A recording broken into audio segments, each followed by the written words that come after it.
Senhoras, senhores, jovens, queridos irmãos no ideal espírita, que nos abençoe Jesus, o amigo incondicional das nossas vidas. O ano foi 1793. Em um maravilhoso domingo de primavera em Paris, um homem jovem adentrou-se pela Universidade de La Salpêtrière, agitando um canudo de papel pardo amarelado. Ele fazia-se acompanhar de um jovem trabalhador braçal que carregava uma mala de madeira característica da sua profissão. Essa data será imortalizada na história da humanidade posteriormente, porque ele atravessa várias salas, pátios internos e dirige-se à parte profunda daquela universidade. Nessa data, a Universidade de La Salpêtrière era considerada uma cidade dentro da cidade de Paris, porque tinha uma população aproximada de 5.000 pessoas, os seus vários setores educacionais, a igreja, um cárcere e, acima de tudo, o Hospital de la Bicêtre. Esse Hospital de la Bicêtre era célebre na Europa porque albergava 53 pacientes esquizofrênicos para os quais a ciência médica não tinha qualquer possibilidade de ajuda. Esse homem, no entanto, era médico e, ao assumir a direção do Hospital de la Bicêtre, ele resolveu tomar uma atitude característica de quem vela pelo bem, pelo ideal da criatura humana. Era um momento de desafio. Naquela oportunidade, a esquizofrenia era considerada uma doença incurável. A ignorância cultural, a tradição religiosa e, acima de tudo, a vaidade e o preconceito dos intelectuais haviam decretado que aquela enfermidade, de certo modo, era uma punição da divindade, que assim castigava as criaturas, ou era talvez a interferência de seres demoníacos que se apossavam das criaturas, tirando-lhes a lucidez, a oportunidade de terem a dignidade humana. Mas o médico pensava diferente. E nesse dia maravilhoso de sol parisiense, ele atravessou os vários pátios, adentrou-se pelo Hospital Hediondo, desceu até o primeiro subterrâneo e, parando na escada, ele observou aquelas 2 séries de celas fechadas, trancadas a cadeado, onde se encontravam os doentes mentais. Havia doentes que ali dentro se encontravam há mais de 20 anos, que haviam perdido o direito da cidadania, o direito da criatura humana, pelo crime de serem doentes mentais. Voltou-se o médico para o guarda, encarregado de mantê-los encarcerados, e falou-lhe com naturalidade: venho em nome da comunidade francesa para libertar os doentes mentais. Desde que eu assumi a direção deste hospital, eu prometi-me a mim mesmo que, enquanto eu dirija este nosocômio, ninguém permanecerá encarcerado pelo crime de ser portador de alienação mental.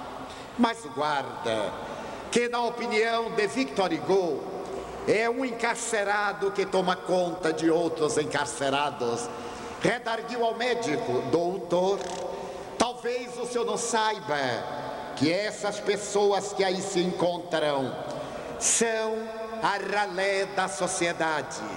São aqueles indivíduos para os quais não podemos ter a menor consideração. Eles são loucos, agressivos, pervertidos. Se eu os libertar, ele virá repletar este corredor, matar-me-ão e depois matá-lo-ão. Mas o doutor é uma pessoa célebre, entrará na história. Eu sou o modesto guarda desse presídio de loucos. Perderei a comunidade, o contato com a minha família. Deixarei os meus filhos na orfandade e a minha mulher na viuvez. Eu me nego a libertar esses miseráveis pacientes. O médico, com muita tranquilidade, voltou-se para o operário que havia contratado e disse-lhe: eu convido você para cerrar as grades, cerrar as correntes, libertá-los, porque enquanto eu viver, eles terão direito a ser gente. E o operário, que era um homem modesto, redarguiu no mesmo tom: doutor, será que o senhor crê que eu irei libertar esses bandidos para que eles me matem? O senhor me contratou para o serviço de serralheria, mas eu não esperava que se tratava de uma coisa tão hedionda. Eu me recuso. Naquele momento, o médico acercou-se do guarda e tomou-lhe um molho de chaves.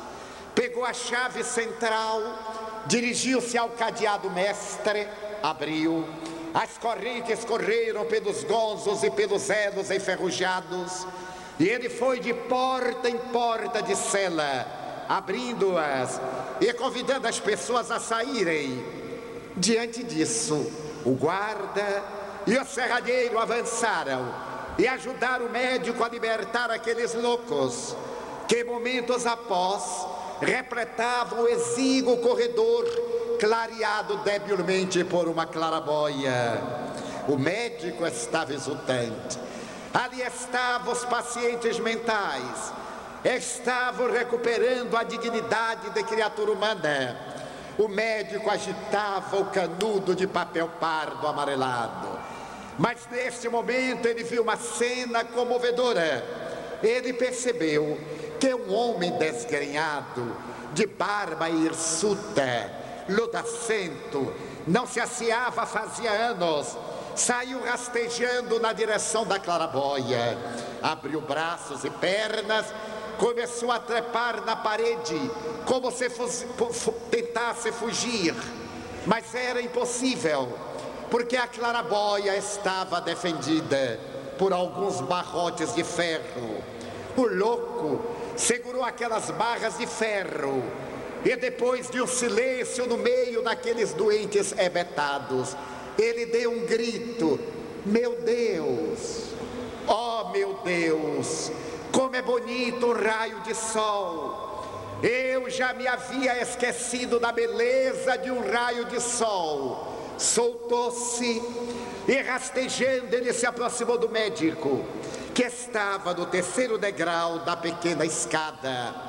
Abraçou-lhe as pernas e, com o olhar de lucidez, disse: ó doutor, muito obrigado por nos haver libertado, por nos haver restituído o direito de ser gente.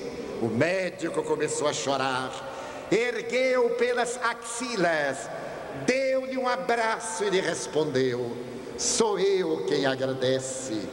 Eu tinha certeza de que no meio dos alienados mentais deveria muita gente já haver recuperado a saúde, e porque estavam abandonados, nem receberam a menor assistência médica. Sou eu quem lhe agradece. Naquele momento o médico lembrou-se, quando ele propôs aos seus colegas: eu vou libertar os psicopatas de Labicetari. Os colegas disseram-lhe: tu és louco, o que é que tu vais fazer com esses psicopatas? E ele respondeu jovial: vou tratá-los. Afinal, a função da medicina é tratar a doença, a da psiquiatria cuidar dos transtornos mentais. E os colegas perguntaram com cinismo: E se tu não conseguires nada, eu os amarei. Eu lhes direi que são criaturas humanas, que são cidadãos, que têm o direito de merecer o meu amor. Eu os amarei. E ali estava ele com a autorização da comunidade parisiense. Esse médico foi o doutor Felipe Pinel, que passaria a posteridade como um dos pais da psiquiatria contemporânea. Até aquela época, a psiquiatria ainda era um departamento da fisiologia. Acreditava-se que a esquizofrenia era um distúrbio de natureza hepática. O conhecimento que se tinha do cérebro era ainda muito primário. Fazia poucos anos se havia descoberto a função neuronal, mas a intolerância e a presunção haviam estabelecido que a terapia para a loucura eram as duchas, a cova das serpentes, a indiferença, porque eram indivíduos que haviam perdido a dignidade. Felipe Pinel inaugura uma nova era para o pensamento psiquiátrico. De Alba, o século XIX. E a psiquiatria nesse século das luzes não conseguiu o mesmo brilho das outras ciências. Recordamos-nos, por exemplo, que foi no século XIX, em 1846, que um homem extraordinário pôde oferecer à criatura humana a experiência soberba da asepsia. E logo depois, menos de 25 anos, foi apresentada pela primeira vez em um hospital em Boston a experiência notável da anestesia para impedir que as dores sobre-humanas levassem os pacientes cirúrgicos à morte pela brutalidade do processo. É nesse período que o admirável mestre da microbiologia Pasteur adentra-se pela vida desses seres microscópicos responsáveis pelas enfermidades degenerativas. É o período em que Koch descobre os bastonetes da tuberculose, em que Hansen identifica o vírus da degenerativa enfermidade da lepra. É o grande período das conquistas fisiológicas. Mas na década de 1880 a 1890,